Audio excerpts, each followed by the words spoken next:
Et shalom à tous. Shabbat shalom! Shabbat shalom! Shabbat shalom! Samedi, sabato. Jour de repos. Acte, chapitre 10, versets 1 à 23. Le thème. Ce que Dieu a déclaré pur, toi, ne le regarde pas comme impur. 1 à 23. Il y avait à Césarée un homme du nom de Corneille, officier de l'armée romaine, également appelé le régiment italien. Cet homme était pieux, un craignant Dieu, ainsi que toute sa maison. Il donnait avec générosité aux pauvres du peuple juif et priait Dieu régulièrement. Une après-midi, vers 3 heures, l'heure de la prière, d'une prière spéciale, il n'y en a pas qu'une. Il vit clairement dans une vision un ange de Dieu entrer chez lui et lui dire « Corneille !» Corneille le fixa des yeux, rempli d'étonnement, et lui demanda « Qu'y a-t-il, Seigneur ?» L'ange lui répondit « Tes prières et tes œuvres de charité sont montées devant la présence de Dieu et il ne t'a pas oublié. Envoie donc maintenant des hommes à Yaffo pour en faire venir Shimon, surnommé Képha. Il séjourne chez Shimon le tanneur de cuir, dont la maison se trouve au bord de la mer. » Tandis que l'ange qui lui avait parlé s'en allait, Corneille appela deux des serviteurs de sa maison et un soldat attaché à son service qui était un homme pieux. Il leur expliqua tout ce qui s'était passé et les envoya à Yaffo. Le lendemain vers midi, tandis qu'ils étaient en chemin et qu'ils s'approchaient de la ville, Képha monta sur le toit de la maison pour prier. Il commença à avoir faim et voulut manger quelque chose. Mais pendant qu'on lui préparait à manger, il tomba en extase et eut une vision dans laquelle il vit le ciel ouvert et quelque chose qui ressemblait à un grand drap qui descendait vers la terre tenu par ses 4 coins.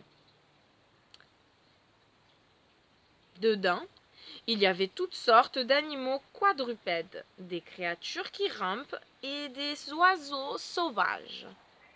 Puis une voix vint à lui. « Lève-toi, Képha, tue et mange !» Mais Képha répondit.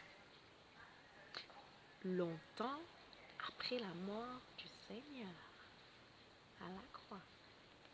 Mais Képha répondit. « Non, Seigneur, certainement pas. Je n'ai jamais mangé de nourriture impure ou treif, c'est quoi ce mot, treif, déchirée, qui n'est pas cachère, qui n'est pas permis par le code alimentaire. » La voix s'adressa à lui une seconde fois. « Cesse de considérer comme impur ce que Dieu a rendu pur. » Cela arriva 3 fois, puis le drap fut immédiatement retiré dans le ciel. Képha, perplexe, ne savait quel sens donner à la vision qu'il venait d'avoir. Donc aller tout de suite faire un truc et dire qu'on peut manger de tout, non, puisque lui il est là, il est perplexe, ne sachant quel sens donner à la vision qu'il venait d'avoir. Quand les hommes envoyés par Corneille, s'étant informés de la maison de Shimon, arrivèrent à la porte et appelèrent pour savoir si Shimon, surnommé Képha, logeait là. Comme Képha était toujours en train de méditer sur la vision, l'esprit dit « Voilà 3 hommes qui te cherchent. Lève-toi, descends et pars avec eux sans crainte, car c'est moi qui les ai envoyés. » Képha descendit alors et dit à ses hommes « Vous me cherchez ? Me voici. Qu'est-ce qui vous amène ici ? » Ils répondirent « C'est Corneille, officier de l'armée romaine, un homme droit et craignant Dieu, un homme très estimé de toute la nation juive. » Corneille. Un saint ange lui a demandé de te faire venir chez lui et d'entendre ce que tu as à lui dire. Kéfa fit entrer ses nouveaux invités. Et je crois que c'est la fin de la lecture, malheureusement. On a envie de continuer, mais non. C'est 5 minutes par jour. C'est bon, 5 minutes 26, ouais. Alors, la question de méditation, c'est que signifie... Non, c'est pas ça, ça c'était hier. Oh, tourne la page. C'est Dieu m'appelle-t-il à sortir de mes zones de confort, mon cercle d'amis, mon coin favori, mes privilèges, mes préjugés. Dieu m'appelle-t-il à sortir de mes zones de confort, mon cercle d'amis, mon coin favori, mes privilèges, mes préjugés. Seigneur, c'est une longue méditation. Seigneur, merci encore pour cette journée que tu nous donnes de repos, de Shabbat. Merci pour la vie. Tu nous as gardés toute cette semaine. Tu nous as permis encore d'être vivants aujourd'hui et de pouvoir jouir de ce cadeau merveilleux qui est ton sabbat, qui n'est pas du tout un fardeau, car il est bon de se reposer. Oui, tu nous as dit de travailler pendant 6 jours et le 7e de se reposer. Et toi-même, tu nous as tout créé pour notre bonheur pendant 6 jours, tout placé les choses bien correctement. Et voilà, tu as dit que c'était bon. Et ce jour, c'est en quelque sorte voilà, l'anniversaire de ta création, Seigneur. Merci pour ta création. Je veux contempler ta création, ton ciel bleu, les oiseaux qui chantent comme maintenant j'entends. Merci Seigneur pour les petits oiseaux. Merci. Et les gros oiseaux aussi. Merci pour le ciel. Il est sans nuages, mais même s'il y avait des nuages, j'aime les nuages. Merci Seigneur. Merci pour la montagne, pour la mer, pour tout ce qui existe dans la nature, Seigneur, qui vient de toi. Oui, l'homme crée des choses, mais ce que toi tu crées, c'est bien plus beau, c'est bien plus grand. On ne t'égalera pas. Qui t'égalera? Personne. Que la gloire seule te revienne. Toi, tu as donné l'intelligence à l'homme pour créer aussi des choses.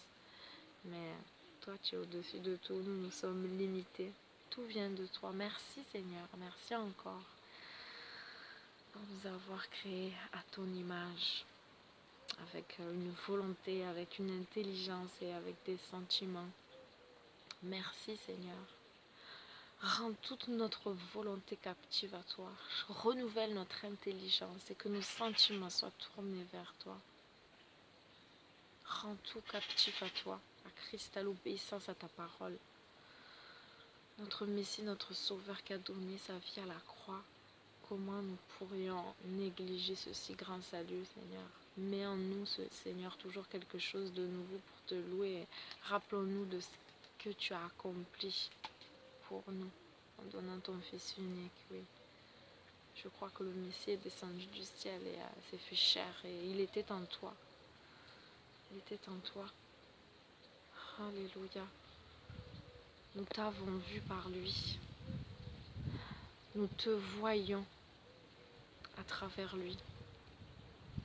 L'image du Dieu invisible. Alléluia. Merci Seigneur pour ton grand amour. Merci Seigneur de nous faire partager ce qu'on a. Que tu nous donnes du zèle et non de la paresse. Merci Seigneur parce que tu veux encore sauver des âmes. Merci de nous avoir sauvés. Que nous ne gardions pas ce beau trésor. Trésor d'amour. D'amour plus puissant que tout pour nous, mais que nous le partagions, Seigneur. Pardonne-nous toutes les fois où nous manquons ce but-là, où nous avons un mauvais témoignage dans nos actes, dans nos paroles. Purifie notre bouche, Seigneur. Purifie notre bouche. Change nos cœurs, Seigneur. Purifie nos cœurs. Merci, Seigneur. Que nous soyons attentifs à ce qui rentre dans nos oreilles, à ce que nous regardons, Seigneur. Pour nous nourrir bien, nous nourrir de toi. Qu'on rejette toute souillure, tout ce qui ne vient pas de toi. Délivre, Seigneur, les captifs de toute addiction, Seigneur. Que nous soyons juste dépendants de toi. Amen. Merci, Père. Soyez bénis, bonne journée.